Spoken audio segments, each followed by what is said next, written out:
Voters in New Hampshire now casting their ballots as former President Trump faces off with Nikki Haley in the Granite State. Joining us now from Trump's watch party is NTD's White House correspondent Iris Tao. Good evening, Iris. Great to see you tonight. So what are you expecting there to see on the ground, and what's Trump saying leading up to tonight? Good evening to you, Melina. All eyes are on New Hampshire tonight as voters here are voting in the first in the nation primary. In just a few hours, former President Trump will be here at his watch party in Nashua, New Hampshire to address supporters after results start becoming clear. And polls in this state will start closing at around 7 p.m. Eastern time, with the last ones closing at around 8 o'clock, and results should start coming in soon afterwards. Meanwhile, during the day, Trump made a surprise stop at one of the polling sites here in New Hampshire, telling reporters that he, quote, couldn't care less about whether Nikki Haley would drop out. Watch. I would never ask anybody to pull out. I didn't ask Ron to pull out. I didn't ask Vivek to pull out. Nobody. But we have great support, and most of the people that pulled out have already supported me, so it's actually quite nice. And that's in line with what President Trump told me last night before his final rally in New Hampshire before today's primary. He told me that he expects Nikki Haley to make her own decision about whether or not to drop out. He also told me that he's expecting a strong, big margin tonight in the race against Nikki Haley. Watch.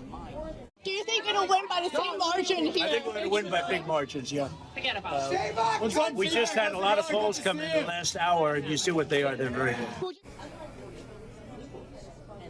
Trump is leading Nikki Haley by double digits in most of the new polls released in just these few days. But New Hampshire is known for some surprise results, especially given its more moderate electorate here.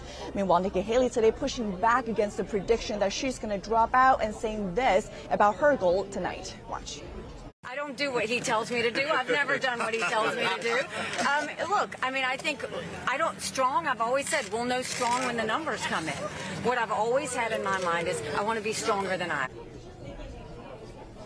And as results start coming in later tonight, we'll continue to bring you live special coverage from Trump's watch party starting 8 p.m. Eastern time. Back to you, Melina. All right, Iris, thank you so much for that live report. Looking forward to seeing your reporting tonight in New Hampshire. And we did get a chance to hear from voters in New Hampshire as they're casting their ballots today to find out what matters to them most and which candidate has their support. Here's what they told us. For more than a century, New Hampshire has been holding the nation's first election primary. With independents making up more than 40% of the voters, the Granite State is a pivotal stop for every presidential campaign. Some voters this year believe former UN Ambassador Nikki Haley is a viable option.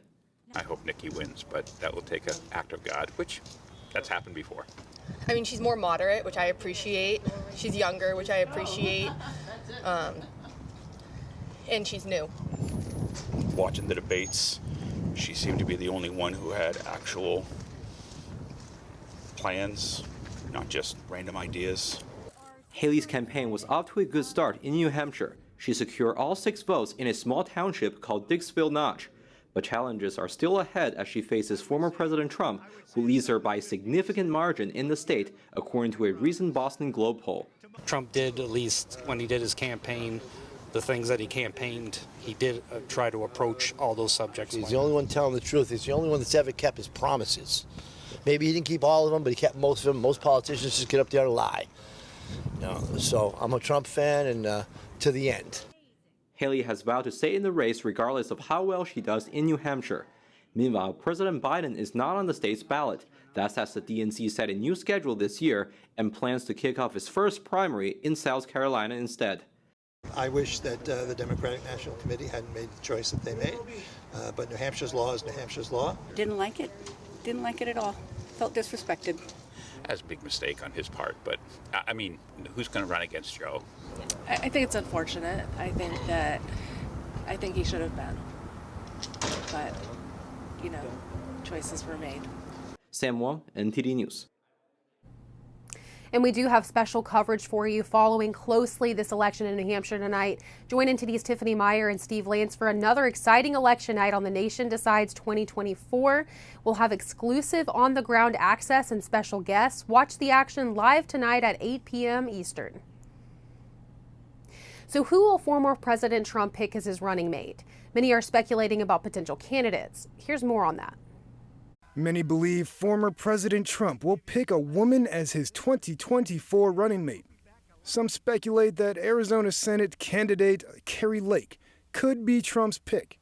But Lake now says she's focused on winning the Senate seat. She recently explained that it's essential that Republicans have a majority in the Senate once Trump's back in office.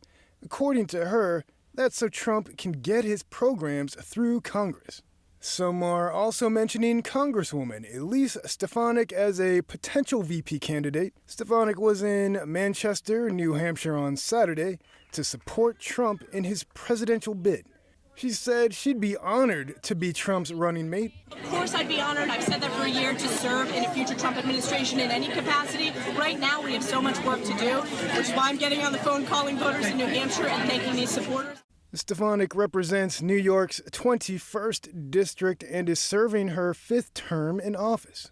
Other names being tossed around include South Dakota Governor Kristi Noem, Arkansas Governor Sarah Huckabee Sanders, Senator Tim Scott of South Carolina, and Senator J.D. Vance of Ohio. Vance recently said, "Certainly, if the president asked, I would have to think about it. I want to help him out however I can." Meanwhile, Trump also commented on whether Florida Governor Ron DeSantis might be part of his next administration. Trump told Fox News that DeSantis hasn't asked for a role. Everything's a possibility, but I think it's highly unlikely. I have a lot of great people, and I have great people that have been with me right from the beginning. Trump added that he's honored that DeSantis backed him immediately after exiting the race. Trump says he believes DeSantis supporters will now rally behind him. Thank you for watching the Capitol Report. If you want to see our full broadcast, check us out at epochtv.com.